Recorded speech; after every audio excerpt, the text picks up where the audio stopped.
Assalamualaikum warahmatullahi wabarakatuh. Bismillahirrahmanirrahim. Alhamdulillahirabbil alamin. Wassalatu wassalamu ala asyrofil anbiya'i wal mursalin Sayyidina Muhammadin wa ala alihi wa sahbihi ajmain. Rabbi shrah li sadri wa yassir li amri wahlul 'uqdatam min lisani yafqahu qawli.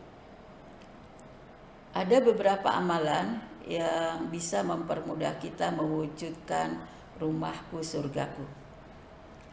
Tentu kita ingin menjadikan rumah yang terus berlimpah dengan ketenangan, kedamaian, kebahagiaan ya, sebagai keluarga yang harmonis, yang tentu saja ini diinginkan oleh semua pasangan suami istri dan bahkan oleh keluarganya bersama anak-anaknya.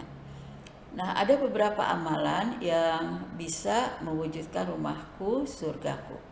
Yang pertama adalah menjadikan rumah sebagai tempat ibadah.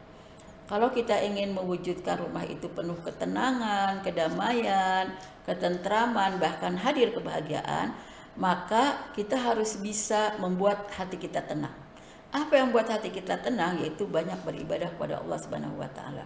Bukankah menjadikan rumah sebagai tempat ibadah ini membuat orang jadi tidak lalai ya, tidak membuat suami istri lalai kepada tugas-tugasnya, kepada kewajibannya, kepada perannya, tapi pada saat yang sama dia melaksanakan perannya dengan penuh ketenangan, kedamaian ya, karena dia sudah isi hatinya dengan banyak beribadah kepada Allah Subhanahu wa taala. Ketika dia sudah bisa merajut hubungan dengan Allah dengan baik melalui ibadahnya, maka dia akan bisa merajut hubungan dengan sesamanya, terutama dengan keluarganya, dengan pasangannya yang sama-sama saling mencintai. Ini juga bisa dilakukan dengan sebaik-baiknya. Nah, itulah mengapa berzikir saja sudah bisa menenangkan hati.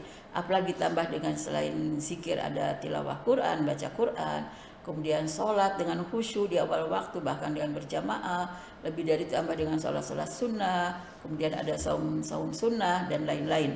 Ini tentu saja akan menghadirkan rumah yang penuh kedamaian, ketenangan, karena Allah sudah memberikan banyak ketenangan ke dalam hati setiap penghuninya. Ala bidzikrillah tatmainnul qulub. Yang kedua yaitu banyak melakukan ibadah dan aktivitas berjamaah. Ibadah sudah dilakukan, tapi lebih bagus lagi kau dilakukannya dengan berjamaah. Aktivitas dalam melaksanakan peran sebagai suami, sebagai istri, sebagai ayah, sebagai ibu, ini juga akan lebih baik lagi jika tidak hanya dilakukan sendiri-sendiri, tapi dilakukan dengan bersama-sama, dengan berjamaah. Karena disitulah akan ada komunikasi, disitulah akan ada ikatan emosional, ya disitulah akan ada kedekatan, ya keintiman, dan juga hubungan persaudaraan dan kekeluargaan. Nah, karena itu pantas dalam hadis sebutkan al-jama'atu rahmah, berjamaah itu rahmat. Yang ketiga, saling mencintai dan menyayangi karena Allah. Saling mencintai dan menyayanginya tidak semata-mata karena dia punya banyak kelebihan, misalnya dari sisi kecantikannya, dari sisi misalnya lemah lembutnya ya, tapi cobalah ya kita perbaiki, kita mencintainya karena Allah Subhanahu wa taala. Seorang istri yang melihat suami punya banyak kelebihan, jangan mencintai karena kelebihannya, tapi cintailah dia karena Allah Subhanahu wa taala. Ketika bisa mencintai sama-sama ikhlas karena Allah, maka cinta yang tulus inilah yang terus akan bisa bertahan. Demikian juga sayang yang tulus itulah yang terus akan bisa bertahan. Kemudian yang keempat yaitu melaksanakan kewajiban dan peran masing-masing dengan sebaik-baiknya.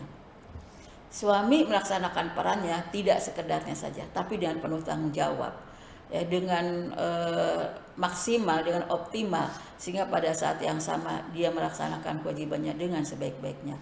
Istri melaksanakan kewajibannya melayani suami, mengurus rumah tangga juga dengan sebaik-baiknya. Ya, tidak asal-asalan, tidak sekedarnya, betul-betul dilakukan ya dengan sebaik-baiknya. Ketika seperti ini, maka rumah menjadi sebuah tempat yang sangat nyaman untuk dihuni oleh suami maupun oleh istri. Kemudian yang kelima, komunikasi yang baik. Dalam berkomunikasi ini sangat penting untuk bisa menjaga perasaan pasangan. Sebab bisa jadi ya dengan melalui kata-kata yang diucapkan dengan lemah lembut, dengan tutur kata yang baik, dengan kalimat-kalimat yang indah, justru bisa menyentuh hati yang penuh cinta ya, dengan penuh kasih sayang. Pada saat yang sama akan bisa menjadi lebih lembut lagi, bisa menjadi lebih dalam lagi cintanya, rasa kasih sayangnya, karena selalu diiringi dengan kata-kata yang bisa menimbulkan kesejukan hati, ya kedamaian hati. Nah, komunikasi yang baik tidak hanya sekedar harus dipahami, tapi bisakah yang menyenangkan. Harus bisa dipahami tapi juga menyenangkan, itu sangat penting. Sehingga dengan demikian sama-sama bisa berkomunikasi efektif. Kemudian yang keenam yaitu menghindari sebab-sebab konflik. Apapun yang kita sadari bahwa ini akan menimbulkan konflik, jangan dilakukan. Karena kalau dilakukan maka akan meninggalkan ya.